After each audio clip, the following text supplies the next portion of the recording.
हैदर, मुझे तो समझ नहीं आ रही कि अली अपनी दीवानगी में इतना आगे बढ़ गया है कि उसको रुसवाई बदनामी किसी चीज का डर नहीं रहा।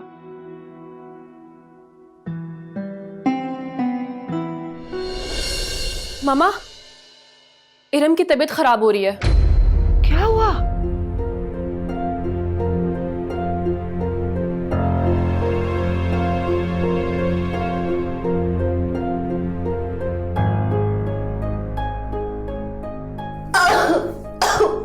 इरम, इरम, क्या हुआ?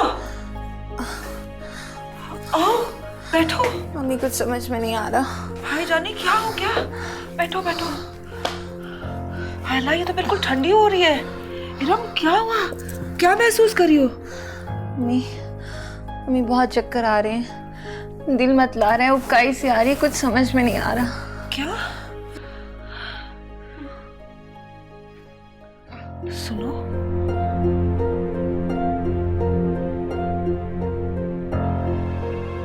जी हाय इरम, मुझे तो लगता है तुम्हारे यहाँ खुशखबरी है।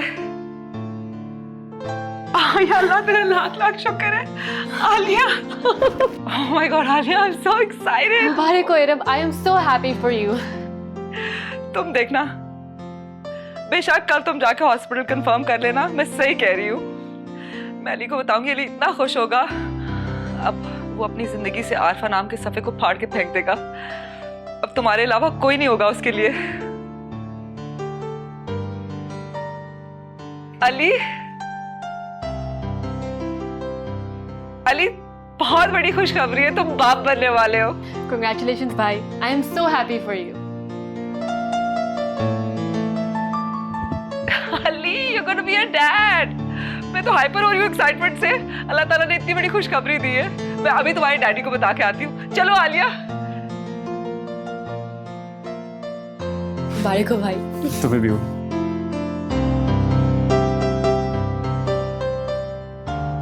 आप खुश हैं ना?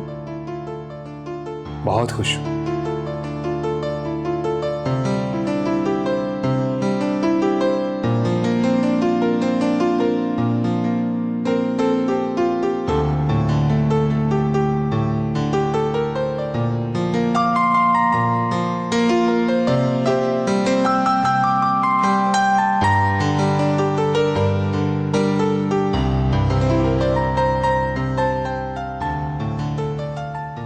अब ये बच्चा मेरे और अली के रिश्ते की मजबूत ढाल बनेगा।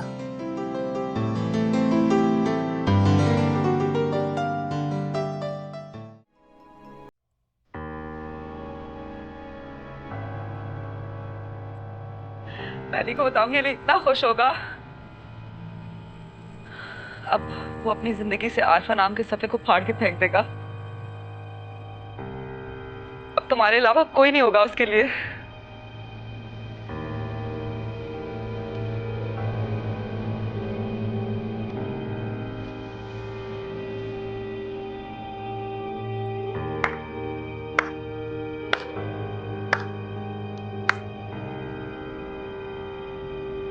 तो ये थी आपकी नेक नीति की हकीकत, जिसकी वजह से आप मेरी कुर्बानी देने लगे। चुप कर जाओ इमरान।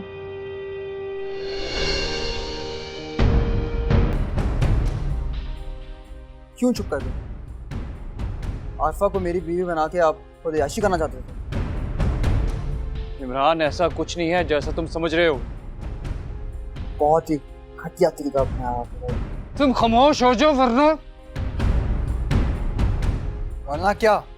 वरना मैं तुम्हें मार डालूंगा। मार तो वैसे ही दिया है आपने मुझे भाई।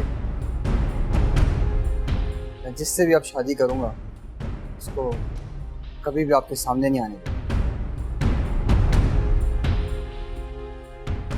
कहूंगा मेरे भाई से पर्दा करो, उनकी नजर बहुत महंगी।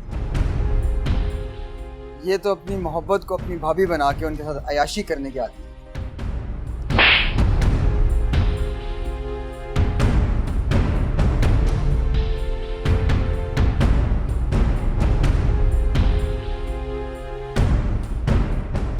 बकवास बंद करो अपनी। इतना बेगैरत समझा मुझे कि मैं अपनी ही भाभी पर बुरी नजर रखूंगा? इतना जलील हूं मैं क्या? और बुज़दिल भी भाई। अगर ऐसी ही मोहब्बत थी तो खुद करते इस बेवा से शादी। मुझे क्यों फंसाया आपने? क्योंकि मेरा आरफा से हमदर्दी का रिश्ता है और मैं ऐसा सोच भी नहीं सकता। देखते हैं भाई, आपकी नीयत सच्ची है फिर लोगों के अंदाजा।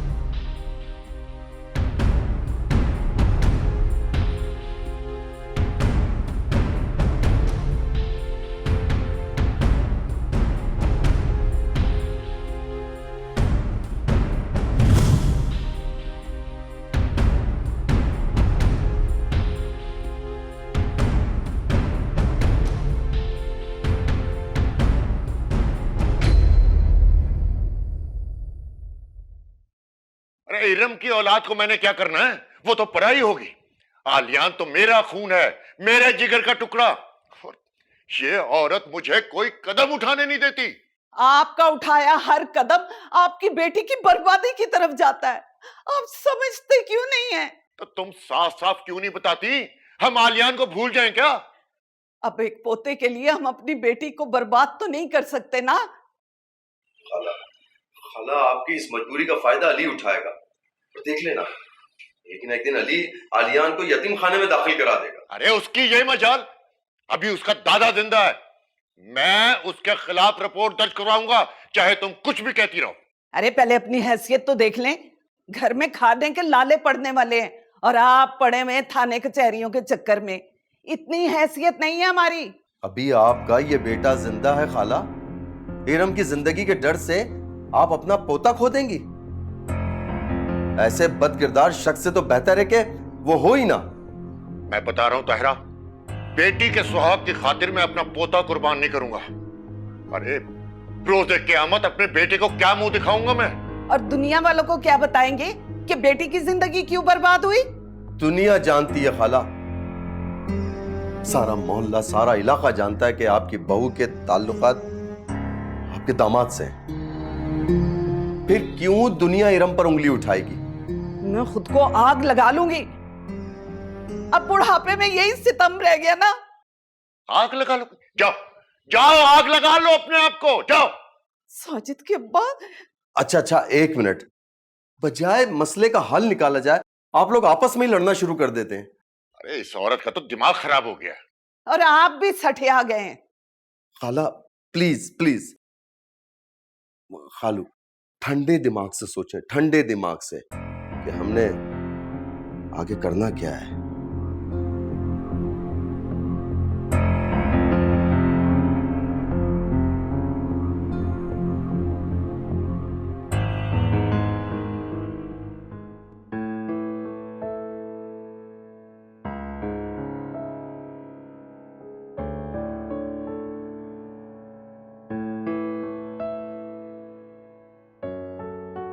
अस्सलाम वालेकुम अम्मी। अस्सलाम वालेकुम अब्बू। वालेकुम अस्सलाम। जीती रहो बेटा, बैठो।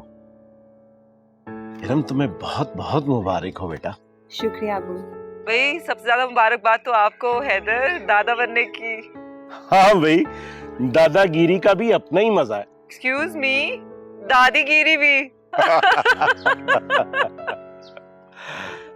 शुक्र है अल्लाह का, बड़े दिनों बाद इस घर में कह कहे गूंजे।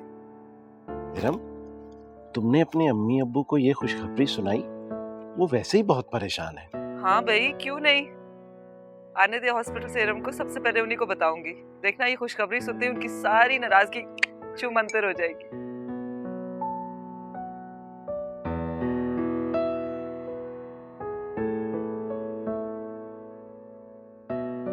अस्सलाम वालेकुम एवरीबॉडी। वालेकुम अस्सलाम। जानी, तुमने नाश्ता कर लिया तो इरम को हॉस्पिटल ले जाओ। सॉरी अम्मी, मुझे एक जरूरी काम से जाना है। बेटा, इससे भी कोई जरूरी काम हो सकता है भला? तुम लेके जाओगे इरम को? अब्बू प्लीज, मुझे देर हो रही है। अम्मी, आप इरम को ले जाइए ना। जानी, ये तुम्हारा पहला बेबी है, कुछ तो इंटरेस्ट शो करो। अम्मी मैंने कहा ना, मुझे एक जरूरी काम से जाना है। प्लीज आप इरम को ले जाइए, मैं जा रहा हूँ। अल्लाह हाफिज।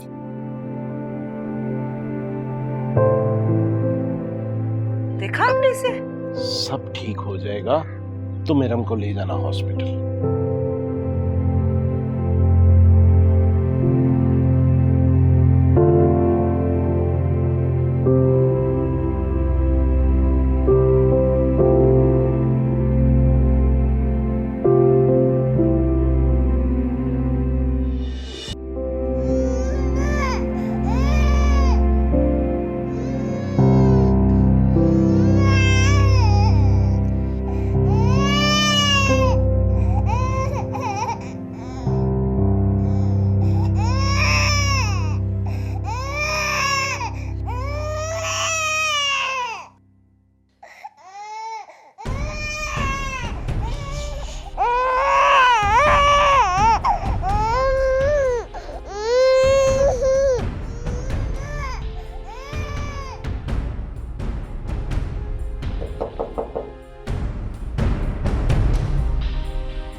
कौन हो तुम और यहां क्या कर रही हो?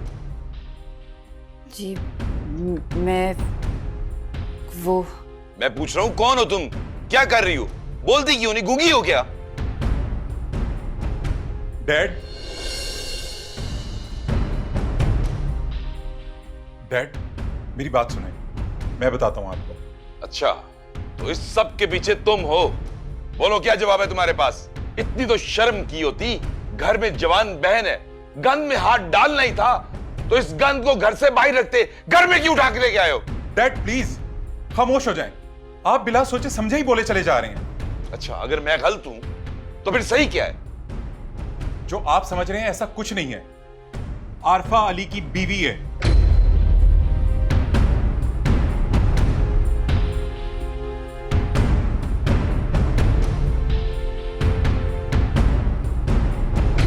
अच्छा, ये अली की बीवी है यहां। मैं अली और उसके बाप को बहुत अच्छे तरीके से जानता हूं, चंद माह पहले शादी हुई थी ना, तो फिर ये बच्चा कहां से आ गया? अंकल,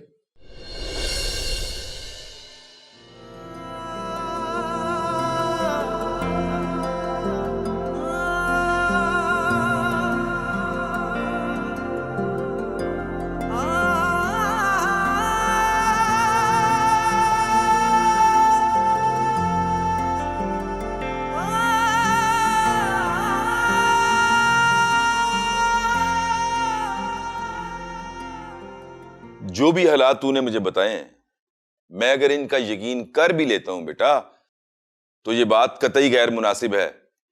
तुम इस तरह एक गैर महरम लड़की को लेकर जगह जगह किस तरह घूम फिर सकते हो? इसके रहने के लिए किसी दूसरी जगह का इंतजाम करो। लेकिन अंकल, आरफा अकेले नहीं रह सकती है। तो यहां रहना भी उसका मुनासिब नहीं है। ये मेरा घर है और इस घर में दीगर अफराद भी रहते हैं। मैं किस किस को यकीन दिलाता फिरूंगा कि तुम एक मजलूम लड़की की मदद कर रहे हो? मेरा ख्याल है कि मुझे हैदर अली से बात करनी पड़ेगी, वो ही तुम्हारी प्रॉब्लम सॉल्व करेगा। नहीं अंकल, प्लीज आप अब्बू से कोई बात नहीं करेंगे। बस सिर्फ थोड़े दिनों की बात है, मैं चला जाऊंगा। क्यों? कुछ दिनों बाद क्या हो जाएगा? उसका खामन जिंदा हो जाएगा? डैड, आप जानते हैं ना, मैं अली को बचपन से जानता हूं। अली ऐसा ही है, लोगों के दुख में अपने आप को दुखी कर लेता है। किसी का दुख बांटना बहुत अच्छी बात होती है बेटा, इसमें कोई बुराई नहीं है। लेकिन किसी के दुख बांटने के कुछ तरीके होते हैं, कुछ असूल होता है, ज़ाब्ता होता है और उसकी पासदारी लाजिम होती है। देखो बेटा, इस तरह हमदर्दी को भी शक की निगाह से देखा जाता है। मैंने एक दुनिया देखी है और हमदर्दी की आड़ में शैतानियत को होते देखा है मैंने। समझ गए हो ना मैं क्या कहना चाहता हूं? जी अंकल, मैं समझ सकता हूं। ठीक है, अगर तुम लोग इसरार करते हो तो मुझे कोई इतराज नहीं है। लेकिन देखो राहिल, मुझे कोई शिकायत नहीं मिलनी चाहिए, समझ गए ना? Thanks dad.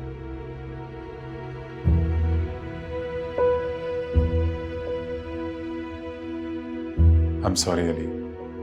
इट्स ओके यार, जब मेरे अपने माँ बाप मेरी किसी बात का यकीन नहीं करते तो फिर कोई और कैसे कर सकता। ये सामान मैं आरफा को दे दूंगा, अब चलता हूँ। आरफा को मेरी तरफ से सॉरी बोल देना, ना जाने डैड ने उस समय क्या कुछ बोल दिया। ठीक है।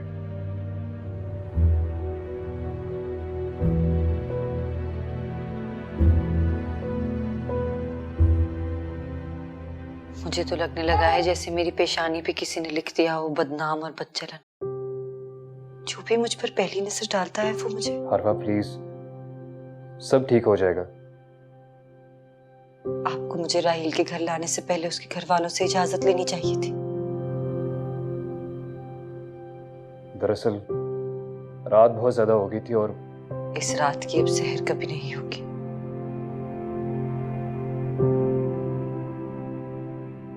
आप प्लीज मुझे किसी इदारे में छोड़ें। कैसी बातें कर रही हैं आप?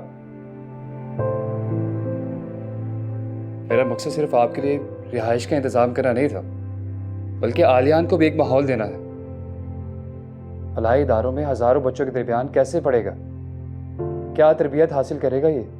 वो बच्चे भी आलियान जैसे ही होते, यतीम और लावारिस। आलियान लावारिस नहीं है और ना ही बेआसरा। ये मेरी जिंदगी का मकसद है आरफा, और जब तक मैं जिंदा हूं आपको किसी शेल्टर हाउस में नहीं रहने दूंगा, चाहे जमाना आपको कितनी ही रसवाइयां क्यों ना दे दे। नहीं अली, मैं आपके लिए और मुश्किल नहीं बनना चाहती। आप मेरे लिए ऐसा सोचते हैं यही बहुत है, लेकिन आपके लिए बहुत मुश्किल है, क्योंकि हर कोई आपकी हमदर्दी को शक की निगाह से देखता है। मैं आपकी और बदनामी नहीं चाहती। इंसानों पर मुश्किलें आती हैं आरफा, मैं जल्दी ही किसी जगह का बंदोबस्त करता हूं, आप बिल्कुल भी परेशान मत हो। नहीं अली, मैं कहीं अकेले नहीं रहूंगी। आप प्लीज मुझे किसी इदारे में छोड़ दें।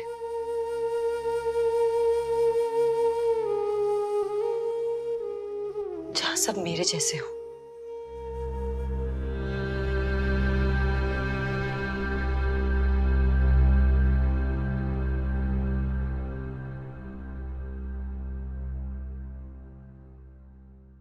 बेटा तुम ही अली से बात करो ना कि उसने आरफा को कहाँ छुपा रखा है।